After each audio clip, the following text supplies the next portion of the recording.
Welcome to the Gadgets for Families bonus episode slash post show, depending on how you consume the content. I'm your Yep. host, Greg Cunningham. And I'm Jay Benjamin. Again, we always say we're not going to get philosophical, but we're grandpa, so a lot of this is going to be a little, not a little preachy, but still, we're going to have fun. We're going to try to Yep. keep it light, keep it loose, and we're going to reminisce about some old times and some old vehicles, and talk about the lessons that we've learned from those old vehicles and why Yep. some of this influenced Greg's decision and my decisions going forward, and things like that. So yeah, I'm looking Yeah. forward to this one. Yeah. So if you haven't watched the main show or listening to the main show for this week, we covered some current stuff, followed up on some tech, and then talked about car tech because some crazy grandpa went out and bought a new car last week. It was in the plan. It wasn't a spur of the moment. We knew we wanted to Right. trade in. So we spent quite a bit of time talking about that. So check that out if you haven't already. And what that led me to think about was let's talk just for a few minutes about our first car, our favorite car, or lessons learned about car, because we have all of those. And so that's what we're going to do in this episode. So not a lot of structure to it. Let's do it this way. Let's do round robin. We'll do our first car, our favorite Right. car, and then maybe a lesson learned about cars, because I've got several of those. So, Yeah. Yeah. Yeah. That sounds all like right, fun. We'll do that. Jay, what was your first car? So my first car was a 1986 Nissan Pulsar. So anybody that's listening or watching, just give it a quick Googs real quick and take a look at it. This thing was tiny. It was a car for me and my brother. Right, we're a year apart. He was a year older than me. We were in high school, so we had to split it. He was the older brother, even though it's just by 1 year. He drove it most of the time. He drove me where I had to go. He drove himself. He drove all of our friends. We were back and forth to the mall. Uh, yeah, it was an awesome car. Tiny. So if you look at it, you'll see it's a two-door. I had a tiny little back seat. So imagine that, me being a big football player, along with two of my football player classmates and my brother driving. Yeah, we would push that thing low to the ground. We would pile in there and head to the mall or something like that. But a lot of good memories, a lot of good times in that car. So, Greg, what about you? What was your first vehicle? 1966, I think it was, Toyota Corolla. Okay. All right. And I So, think probably drove for years. so when Right. I finally sold it to the junkyard, it had 200,000 ish miles on it, and I Hmm. heard that the guy that bought it drove it for about another 100,000 miles or some ridiculous amount of thing like that. So, but here, Right. there's a story behind this. So I grew up in a small town. Okay. Um, my grandpa never drove me anywhere after I could reach the pedals and see over the steering wheel. Yep. I Yep. just drove, and I, who knows how old I was, right? And we would drive by the highway patrol officer on the main street of this little town, and my grandpa would wave, and the highway patrolman would wave. He knew I was like 12 years old, Right. right? Right. And but that was the era Keep that, it in the lanes, Cunningham. Go ahead. yeah, yeah. So, so my grandma drove this car to work, and she got a new Buick, and my grandpa said, I'm going to keep this car for you so that when you turn 16 you have a car. My dad was a school teacher, my mom didn't really work, so he knew that they weren't going to be able to buy me a vehicle. So, and Right. actually at the time that they did that, my dad wasn't even teaching school, he was working cement, which meant he got laid off every winter in Utah because you don't do a Right. lot of cement in the winter in Utah. So anyway, he says, I'm going to keep this for you. So grandma's new car parked in the driveway. The Corolla got parked in the garage Hmm. because she had to get in and out. And once a week, he'd take it out and run it for an hour or so, and then he'd put it back in the garage. So that was for like 3 or 4 years. So he gave me that car, standard transmission, 4 speed, AM, FM only. Hmm. I ended up putting a tape deck in the jockey box because it's the only place I could mount it. So I ended up putting a tape deck in the jockey box. Hmm. Um, I still remember going to lift weights at like 6 o'clock in the morning in the middle of the winter and freezing in that car because you could Right. see the road through the floorboards underneath the driver's feet, Wow. right? Because it had rusted through there. So, Right. So you just threw a mat over it, I'm sure, right? yep, You just yep, had a yep, heavy yep. duty That's mat. all you did. And but hey, I had a car. Most of my friends did not. Right. It got good gas mileage. I could put gas in it with my Burger King salary. So yeah, that was my first car. Loved that thing. It was awesome. Yeah. So for us, it was the back seat, not in this car, but our next car we had. It was a Buick LeSabre or something, and it had worn down the back seat, and we would call it the Flintstone seat because you can literally see Yep. down through the. And we would put a Yeah. heavy duty mat over it, but the friends and everyone would hate to sit in that seat because again, we would call it the Flintstone seat, and people would be, "I'm not sitting in that seat. I'm not sitting in that seat." But when it came down to getting to where we needed to go, yeah, someone was always sitting in that seat. But yeah, so the second vehicle for us, we could see down through the ground through the Yep. back seat. All right, Jay, what's your favorite vehicle that you had? So my favorite vehicle, and this is gonna sound weird, but I've been a car person, right? We all go through that phase, our teenage years or whatever, when we're car guys, right? We have our periods of we talked about music last week or whatever, when you go through different phases of music or whatever. So everyone at some point are in the cars.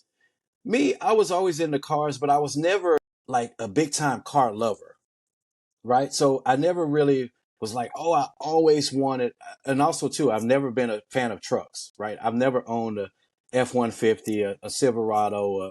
I've never been a fan of trucks. It's always been either cars or SUVs. And still to this day, I still don't want a truck, even though my job would warrant me having a truck. I still don't want one. But I've never had a love of vehicles to where I said, like even my son now, he's 13 and he's dead set on his first car being a Camaro or something like that. I've never been like, oh, I need to have a Mustang or I need to have, whereas a lot of my friends did. They always wanted the whatever Mustang was, whatever Corvette or whatever Camaro, or, the race car or whatever they wanted. So I was always, even in my younger years, my early 20s, always a sensible kind of car guy. So when I say I had a favorite vehicle, I've owned three of these vehicles, and that was a Chevy Malibu. That was a Chevy Malibu. When I met my wife, who was then my girlfriend, she owned one, and I had a Ford Taurus wagon. Again, a family car in my 20s. She had a Chevy Malibu, and I loved it so much. I got one. We bought one. It was a certified pre-owned one years later, and it had 27 miles on it. And I put every bit of miles on that vehicle. So it sounds weird for me to say, but even as a young man, my favorite vehicle was the Chevy Malibu. Different years, different body styles, but yeah, that was my favorite. Now I had another favorite, and I've actually owned two of those too in my life. I will talk about that later. But Greg, what was your favorite vehicle that you own? Well, putting aside the current new Okay. cool kid, right? Yeah. My F-150, and I've had two of them. Okay. I had a Okay. 2-wheel drive in Houston, and then when we were moving back, I bought a 4-wheel drive because I knew I would want the 4-wheel drive. It's just for our lifestyle, there's just nothing that compares to having the pickup truck to haul and throw my bikes in the back, right? I mean, yes, I'm going to put a bike rack on this Explorer, but it's just the F-150 is by far my favorite. And Right. I mean, when I get to that point, hopefully I'll be able to get the new cool Right. F-150 with all the cool stuff, right? So Right. yeah, absolutely. I've got some other sentimental ones.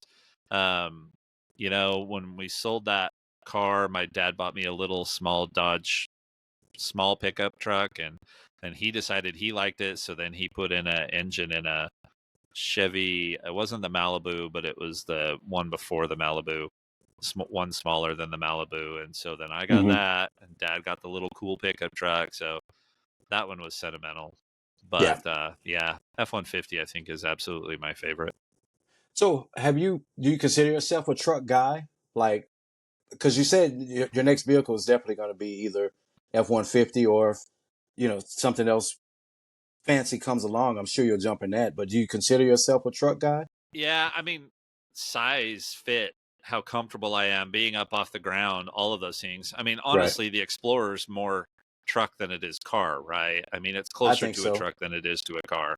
Yeah. And that was probably part of the appeal. So yeah, I'm definitely more of a truck guy. I will tell you, they had a couple of the Mustang Mach-E's in the Yeah. showroom, the electric versions. Yeah. Oh, those were pretty cool. So I'd always thought maybe I'd want something like that. But you know, this is we talked about how we've gone from gadgets to tools with our tech. Hmm. It's kind of the same thing for me with cars, and I'll talk about kind of that journey and where I learned that lesson here Yeah. in just a bit. But yeah, I think I'm a truck guy. So I'm with you. So you brought that up, going from gadgets, fun toys to tinker around with, to tools. I think that was my transition too with vehicles. Right. I mentioned owning several Chevy Malibus. The next one on my list was when I got to the point where I had to start dealing with car seats, a lot of car seats, multiple car seats, um, having to lug around a family and stuff. And although I said I owned a Ford Taurus wagon um, in my 20s, it was it was decked out. It was a Ford Taurus wagon, but I had the big rims on it. The big 20-inch chrome rims on it. Back when 20-inch rims. Now we're up to 26, 28-inch rims now. But back when no, they weren't even 20. They were 19-inch rims. When they were big and fancy, I had it chrome. It was called chrome yellow. Uh, it was just like a candy coated like yellow color to the vehicle. It was all decked out. I had the big speakers in the back and all of that.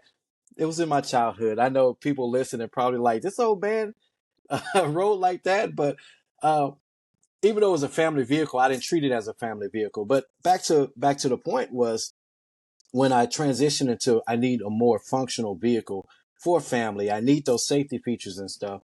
That's when I fell in love with the Chrysler Pacifica. And I've owned two of them. The one that's out front now, that's the engine blew in it. It was my second one. um, the moment I saw that vehicle, I wanted it.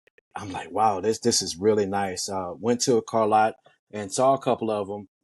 Didn't get one till years later, and owned it, loved it. That was my first.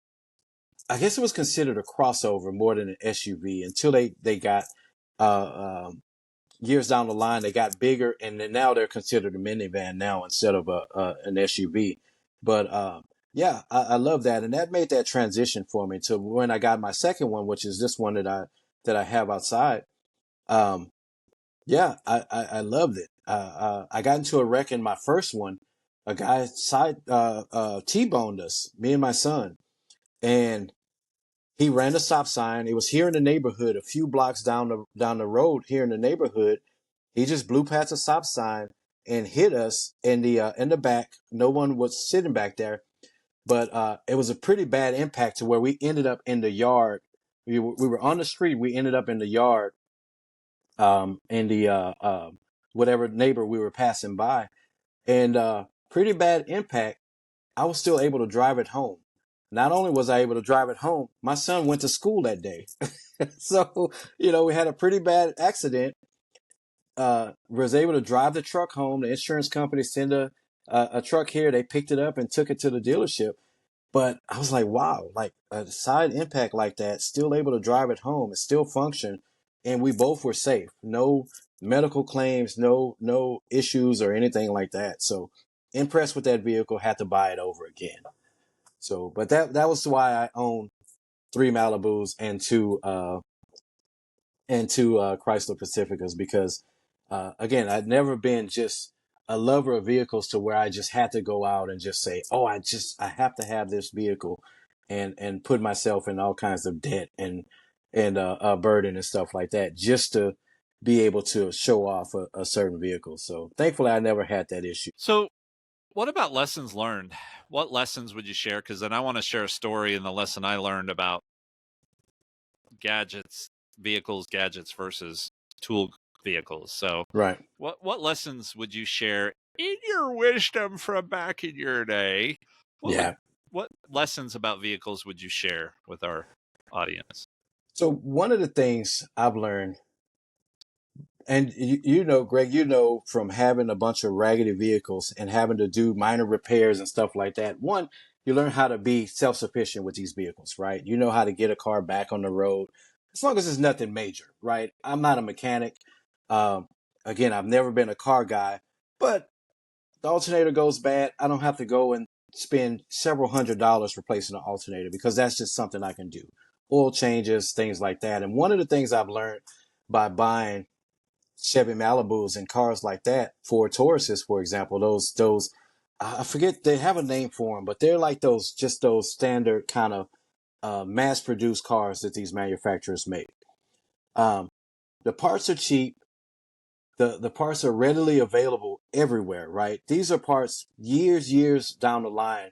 You can still go to AutoZone or O'Reilly's or Advanced Auto, and they'll still have those parts in stock. Now we order on eBay and Amazon, and it's just as easy, right? You can get a part for a Chevy Malibu next day prime or something like that for your vehicle. So one of the lessons that I've learned was, if you don't need to, not even if you don't need, if your financial means doesn't allow you to be able to have a Mercedes or, you know what I mean, a Lincoln, or Expedition or, you know what I mean, a Navigator or something like that, then, you know, not only cost wise, as far as, financing and things like that, but maintenance wise, I learned that some of these cars are just better to have maintenance wise in the long term, especially when things like those warranties and stuff run out. Um, that's one of the lessons that I learned. Another lesson that I learned is, putting yourself in a financial burden for a car. And Greg's, your circumstances is different, right? You can, afford to spend a certain price range on a car. And what I've seen over the last few years is not everybody are capable or financially able to do stuff, right? Um, but they still want a $90,000 F-250. And again, I'm not passing any judgment on anyone. You should definitely consider these things. And not only do you need a vehicle, is can you afford that vehicle that you want? You know, um, a lot of times buying a cash car is the perfect thing and the perfect situation for some people, but instead they let their friends talk them into financing something because, again, even if your credit is good, a $90,000 truck is still out of your price range. Even if the salesperson are telling you, oh, it's really affordable, you can afford it, you can do this, and so just consider that, buying a used vehicle, even if it's not, and I'm not saying used by, you go and it has three wheels on it and they're saying, oh, all you got to do is buy a fourth wheel and you'll be fine. Certified pre-owned is another option. These are cars that, still may have some warranty. They're still inspected. They're still um, um, not as good as a new vehicle, but they're technically road ready, right? They're mechanically road ready. They're still, again, I don't want to get too deep into this. I know I'm going on, I'm rambling a little bit about it, but, one of the lessons that I've learned by buying these used vehicles is it allowed me to not put myself or my family in a financial burden to, just to be able to afford the next greatest thing or the fancy bells and whistles that a lot of these cars offer. So, but I'll just leave it at that. Just be considerate of future you. Not just your family, definitely your family and your kids and stuff, but future self. Be considerate of uh, uh, yourself 5 years from now, and because you'll still, in most cases, will be paying for that vehicle 5 years, 6 years from now. Be considerate of future you when you're making these car purchases. So, but again, you're right. I'll let you jump into yours. I won't get Yeah. too deep into it, but No, yeah, a lot of people put themselves in the binds behind vehicles that they can't really afford in the first place, and yeah. I hate to see it. I mean, I've done that before. We bought a vehicle one time and we knew we were going to come up, you know, $300 short every month on our budget, but we figured, oh, we'll find a way. Yeah. Right. Yeah. And do you find a way? Yes, because that's what you have to do. But you got to Yeah. understand too, I'm at a very different point in my life than most people. Yeah. Right. I'm Yeah. not retired, but I've almost got the expenses of a retiree. Right. Like I don't have a mortgage right now. Yeah. I've got super low rent. I didn't have any other debt. So it was a very different situation for us. And did we make the best decision? Well, time will tell. Right. Yeah. The vehicle's awesome for sure. But so I agree with you. The do what you even if it's on sale and it's a great deal, don't get it if you can't afford it. That doesn't Yeah. just go for cars, that goes for anything. Yeah. So Anything. so But long-term financing though is probably my yeah, point too. Think yeah, about how long you want to be paying for a vehicle. Do you want to be paying for a vehicle yeah. 6 years from now? Well, and on trailers, because that's my next big purchase, they'll Mm-hmm. do 20-year loans on a Yeah. trailer. So anyway, the only thing I disagree with you on is I don't like to do maintenance on my vehicles. So Yeah. I'd rather put in more hours at work and pay somebody else to do it. So that you take into account too with warranties and Yes. extended service plans and all that kind of stuff. So, but I think the lesson I learned is that you've got to be more deliberate about this stuff. So this is a story. There were several lessons. One of them is don't get yourself into financial tough situations. But Yeah. so we had a V8 Dodge Durango 4-wheel drive in Utah. And when Okay. we moved to Texas, to Houston, we had it shipped. Now everybody's got 4-wheel drives in Texas, but I was commuting from Spring into downtown Houston every single day. And so I'm driving that big truck. It's just eating up the gas, right? I mean, Mm-hmm. just consuming the gas like there's no tomorrow.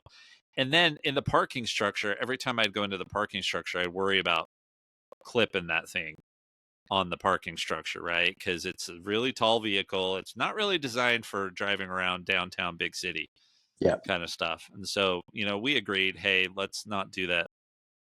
So I traded it in and I can't remember what they are, but they're those Hondas that look like a box, right? Mm-hmm. And I got that vehicle and I thought, oh, this will be really great. And at the time they were only orange and black. So I didn't really care for the color, but they were only orange and black. And I got, this will be great to haul kids around to sports because it's got the big cargo stuff in the back, etc. I kept that for 1 week. Really? What was And I wrong with went it? back. It just wasn't me.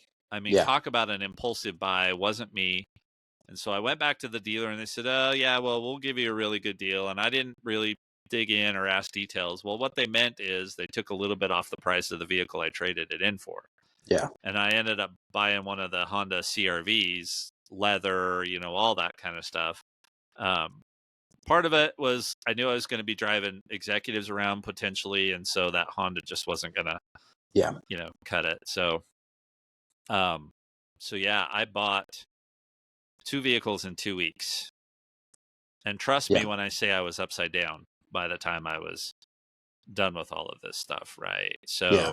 Yeah. the only way I ended up getting out of that was a few years later, my role had changed and I ended up trading that CRV in for a Focus. So I went down tremendously, right? Yeah. And so that ended up getting us out of it there. So you got to be deliberate about this. I mean, going through, at one point I had a PT Cruiser, right? And then got rid of that. And so there was this period where I Doesn't went seem through, like you at all. A PT no, Cruiser. I went through cars like they were candy to a certain extent. So that was not Yeah. a good time.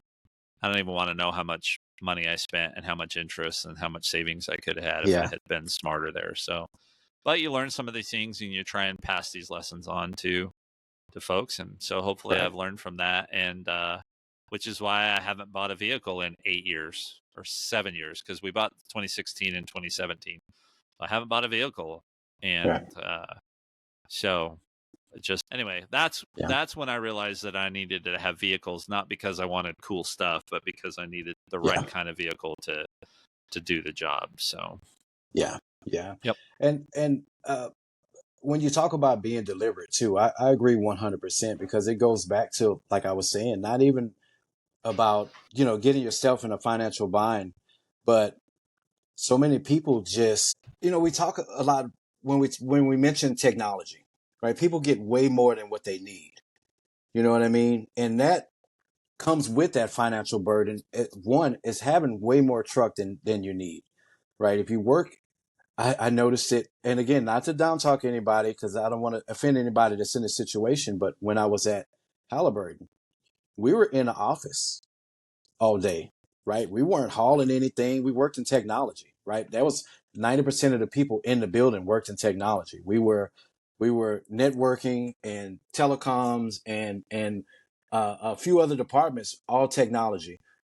Go out in the parking lot. I mean, there were F-250s and 350s and, things like that. And again, people's personal lives probably weren't them having big trucks like that, but the majority of people didn't need those big trucks to drive and sit in the parking lot for us to walk around laps in the parking lot to walk around these big trucks again. Um, you mentioned driving to the Galleria every day where we worked and just burning that gas from Spring every day. And that was just it just didn't make any sense. You know what I mean? To spend that. So being deliberate is to consider before you go, what exactly do you need? How much is this vehicle going to cost? Do I really need to spend this much on a vehicle? And set those standards that you want. Set those requirements. If you go in with a list of requirements instead of just saying I want a vehicle and letting the salesperson talk you into getting anything, or he's going to sell you the highest model with all of the features and all of the bells and whistles before you drive off of the lot. But if you go in with this list of requirements that you need, I need to be able to fit these car seats. I need it to be comfortable. I need these safety features. I need this price range. You know what I mean? And stick to those guns.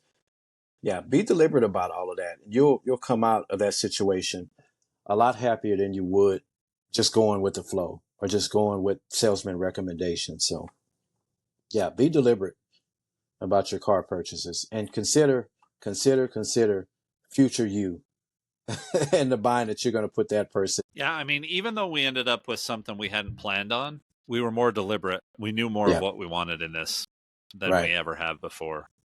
So, right. all right, well, I think that's it. I'm Yeah. just going to do one real time follow up thing. So, Jason, that single Eero 6E Pro Mm-hmm. is on sale for $90 off right now. So, 159 Okay. bucks instead of 249, and they have one at my Best Buy here.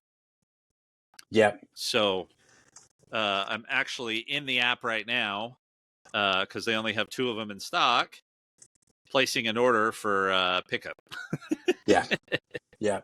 I think that's a good move. So, I mean, if you think about it, if you go with two extenders that are decent extenders, maybe 35 to 40 bucks a piece, you're already in that $80 price range plus tax and all of that. This will work a lot better for you guys, I think. So of yeah. course you have to do all the configuring and getting them set up and getting their whole network and stuff changed over. So you have to do the labor part. So it's easier for me to say this is a better option, but I think by the time you're done with all of that, I think you'll be happier and they'll be happier. What I'm hoping is that I'll be able to see their Eros remotely as well as my own. Right. Right. And Because you're so going to get the call saying, "Hey, we're out on the deck. We're out in the back, and we're still having to use cellular because this thing you plugged in is not showing up, and you have to go through all of the troubleshooting and all of that." So it's going to save on your support time. yeah, plus I had a $10 thing for Best Buy, a special July rewards thing that they offered. So, Oh, even better. Even better. Yeah. Yeah. Go with that. Go with that. Let's get them on the mesh and don't and even this bother one's with newer. extenders. I'll get faster Wi-Fi speeds, which is important here. Yeah. And maybe it means I won't have to have a second one plugged into my trailer right now. Yeah. Yeah. It may give you better So, coverage with the one. yep. And that'll free up more. Free up another outlet and or another space on the outlet and stuff Yep. like that. So a lot of good benefits. Yeah. So plus it's a business Yeah. expense, right? Because it's internet for the business. So Yeah. Yeah. So, all right. Well, that's it, folks. Thank you. Thanks for listening. Hope you enjoyed this episode. Don't forget to interact with us and have a great day. Yep. Thanks, folks. See you next week.